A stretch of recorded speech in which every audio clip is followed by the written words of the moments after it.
Welcome to my podcast. I am Ratik Agarwal. Today we have with us the owner of Dhanlakshmi Industries, Mr. Umesh Agarwal. Umesh Agarwal ji is a third generation businessman. He started his venture in 2003 with a small 3000 square foot manufacturing plant, only manufacturing small blades, that too for other manufacturing industry. Today he operates a 25,000 square feet facility manufacturing complete fans. Complete in-house production of fans. Hello, sir. Hello. Sir, can you please explain your business to me to our audience in a very layman term? Basically, fan is a very basic requirement for every human being today. Even a layman, he will require a fan, light, bulb, and all these basic necessities. It has become very basic necessity for every human being today. So, in India itself, you see the population is around 140 crores. So, there is a huge demand of this product because it is used daily. It is not that you use it once in a while like a oven or TV compared to other home appliances. Okay. And secondly, now fans are being used and installed by every individual when he buys a home or rents a home, or somebody like a builder who builds a house. So he gives it with all the facilities like fan, lights, tubes, switches and everything. Okay. And secondly, is the market sometimes it raises its demand due to the summer. Usually around the year we have a demand and supply chain, but during summer season we see that the demand rises around 40 to 50%. Okay, and it is used all over the world, not only in our city or in our country, but fan is a basic requirement for every human being around the world. As we are into India and we are the Hyderabad is the largest manufacturing hub of ceiling fans, other than Calcutta, Delhi. Ahmedabad is coming up with its few industries in fans, and it is even exported to other countries like Sri Lanka, Nepal, Bhutan, and Saudi, and even to African countries like Nigeria and all. So India is an exporter as well, and it is a very good remuneration for India in terms of dollars, foreign exchange. I mean. So it has a huge demand. Can you explain your manufacturing process? How does the basic raw material become a complete fan? See, basic raw material in the fan usually is metal like aluminum, copper, MS, and to some extent some parts are even made by plastic. Okay. So first of all we start with like umesh sheets, which are used as a lamination, or we can even call it stamping. So we wind a copper wire or aluminum wire over it, so that will produce the electrostatic energy that in turn rotates the rotor and the fan blades. Okay. So once the stator is made and then it is installed inside a motor, then the current is passed through this. Okay. So this will create an electromagnetic flux that will create a rotation. Okay, so when the rotation starts, the fan blade wings also starts running, and that will create the pressure to flow down from ceiling fans. Similarly, like in cable pedestal fans also, like the basic process is the blades that throw the airflow in the direction. Okay, so like we have wall mounting fans which are oscillation. So they keep oscillating and even throw the air in the direction while oscillation. That is the main process of the fan. Means the purpose of the fan is to throw air. Okay. So the motor is made with the stator, and then there is a bearing which are installed inside the cover. That is the housing. And then we even use a capacitor that gives the motor, because it's called a start and run capacitor. So that gives an instant flux to the motor to speed up the rotation. Okay, and when the current starts flowing, the rotation slowly speeds up to around in ceiling fan up to 400 rpm, and in table fans like up to 1300 rpm or even 2000 rpm. So depending upon the variety of the model that we make. So the RPM and the aesthetics and all depends upon the customization and the designs that we make.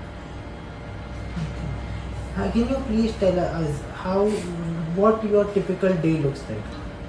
See, for my typical day is like when I come in the morning, first we try to source the raw material that is required for daily production. Okay. Then we follow with the vendors whatever metal that has to come on time so that our production doesn't get hampered. Okay. And then the staff and the labor, they are provided those schedule and the raw material so that they can start working on it on day-to-day basis. And later on, like when the production is going on, then it can just keep running, and when it comes to the finishing point by the evening probably, so then we dispatch it.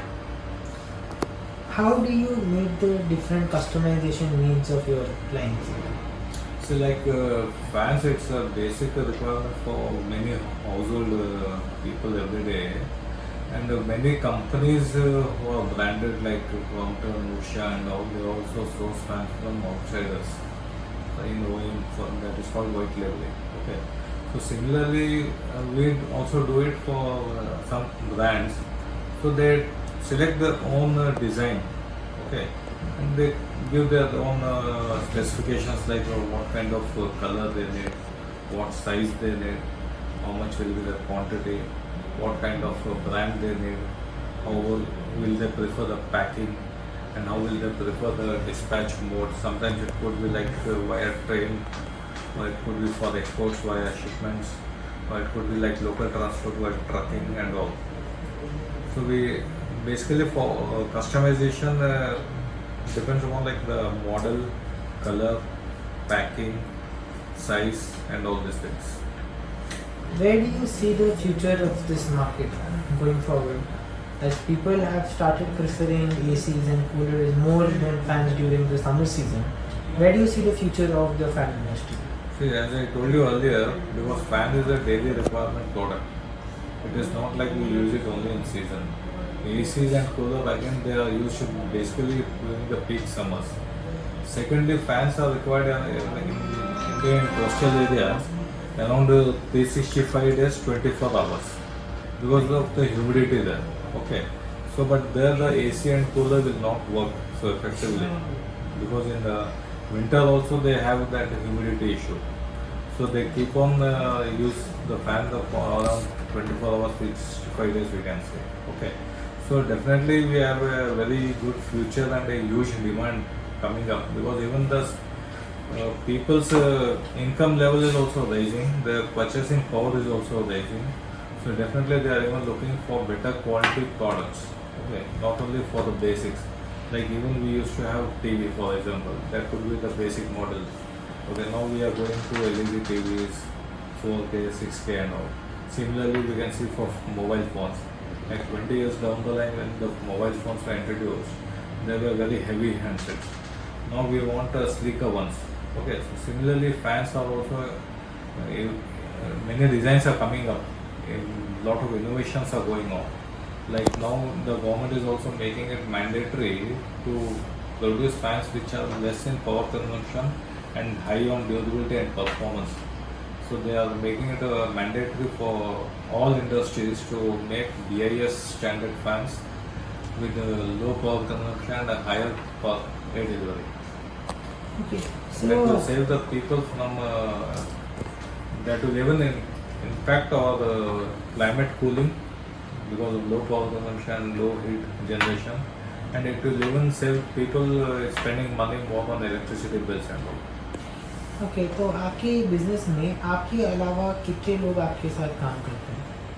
See, in my business, like basically we started in 2003, so we are based first into manufacturing of blades. So these blades were supplied to other fan manufacturers because all fan manufacturers don't have in-house facility.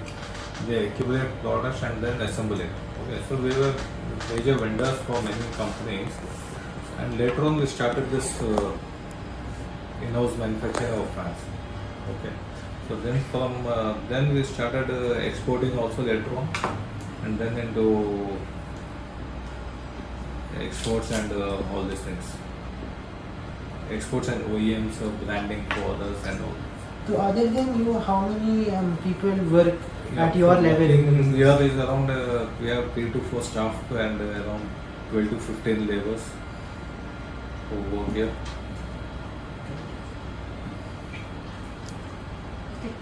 Card full हो गया full हो गया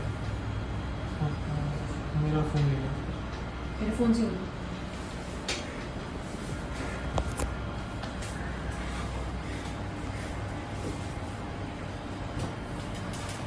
So, because the manufacturing, okay.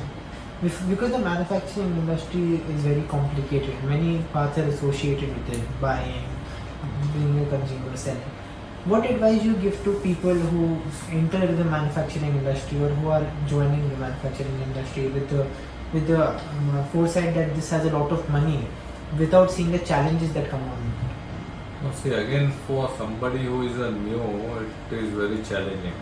Okay, so definitely manufacturing is not about assembling only. You need to be even quality conscious. You have to foresee what could be the drawbacks of the product and how can the market change. Like in fans, like a lot of new designs are coming up now. Every other day we find some new design coming up in the market. So we need to change ourselves accordingly. Either we need to innovate our new product with a better performance, better aesthetic looks, and we can reach the market with global platforms like we have online marketing, online digital marketing, and all these things, so that we will be ahead of other manufacturers definitely. So we need to focus on maintaining quality and innovating new products. So you, to a person who wants to enter this line, you would advise him to maintain quality Yeah, definitely, and keep because innovating. yeah, definitely, because all manufacturing industries, they keep innovating. Without innovation, they can't survive. So definitely, a person who has to look into innovation as well as quality. How competitive do you think your industry is? See, definitely competition is everywhere today. There is no field which is without competition. Okay, even if you apply for a job, there also you will find a lot of competition there. So, like I told you, like you need to keep innovating and keep performing to update yourself every day in the market. So similarly, competition is there, but if you have a better product, as I told you that people are having much better purchasing power. They are well off from compared to people like 20 years or 30 years back. So they want to go for good fan or good AC or good mobile or good cooler, good TV. Similarly, if you are showing that your product is better than others, so definitely your product will be preferred by people. How do you view students who stop prioritizing studies and academics and jump into their father's business or their family business? And do you think this is being? Do you think their time is being utilized optimally, or do you think they are wasting their time by doing No, that? see, as far as my personal opinion is that I definitely feel that education is very important because like the times are changing. Like somebody is involved in his father's business, so maybe tomorrow that business may run or not. That is not sure. Whether it is very old business or very good income business or whatever it is, manufacturing or trading, whatever it is. So a person, unless he is not educated, he will not be confident later on to switch to some other portfolio, to diversify his business into some other field, like from electrical to automotive, or from automotive to jewelry, or jewelry to interiors or real estate, anything it could be. Unless he doesn't have any basic knowledge of education about his society and the technicalities of any business, it will be very difficult for them to switch to some other business later on. So I prefer that somebody should be very good qualified if he has a chance. If he doesn't have a chance, that's a different matter. He can take his own experience from his father or relatives, whatever it is. Okay. But students who have a chance to get educated and qualified, they should prefer to make themselves educated and qualified, and then they can later on jump to the parents' business or family business, whatever you call it. I believe you have been in the business for more than 20 years. So, Yeah, roughly. so with more than 20 years of being in the manufacturing business, you have met a lot of people. You have done many deals with other people. I believe you have faced a lot of people who have cheated you also. How do you take all of this experience that you have gained and tell another person that this should be a basic principle, a foundation that you should follow in your life when doing business or when just working? What is that one thing that you would tell them? See, like I told you, you should maintain quality, first thing, and secondly, you need to be innovative. What happens, like when you deal with some people and they find your dealers or distributors or channel partners, if they find some other product which is better or maybe more innovative, so they will try to shift to those suppliers or vendors. Okay, so like whenever we are doing business, so we need to be careful that we should be innovative, as well as our inventory is very important here. So inventory maintenance, like if you buy something which is cheap, or you can invest in it because you are having funds to be used in later stage, but sometimes the market suddenly shifts, some model may not be useful. Okay, so then you need to change. So like the inventory, that part that is you have invested in, that may be a loss for you. Okay, so inventory maintenance is very important for manufacturing. Secondly, quality, and moreover, sticking to your principles, ethics. Like whenever you deal with your customers, you should be fairly, even educate them that how the product works and where it should be used. Okay, so like you simply telling them that over subscribing it, like over emphasizing on the quality and all, but they will not stand up to those standards. So it will be a drawback for us, because it is a warranted product and they expect a certain life of it. Okay, if it shortfalls those expectations, it will be a drawback for us, because the replacement or the return goods, that will be a huge loss for the manufacturing industry. Personally, when I'm asking this question, and me personally, what do you suggest them? Like some people say one must keep their ethics alive, they must not lie. What is an advice that you give to a person he should follow personally, not in business, not in a family? Second, personally also it's similar, that if you keep your margins, profits reasonable, okay, you should not expect very high margins, because again it will create some issues later on.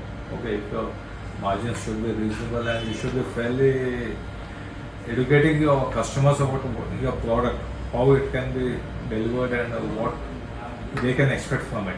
Okay, so they will have a fair understanding about yourself and the product, so they can have a good chance of deciding whether it is suitable for their requirement or not. Because it is customization doesn't mean that a particular product will be useful for everybody. Okay, so let him give a chance to decide what he wants. Okay, and that should be fairly priced with the market. So that is more important. That was Mr. Umesh Agarwal. Thank you. Thank you, sir, for joining Thank us. you.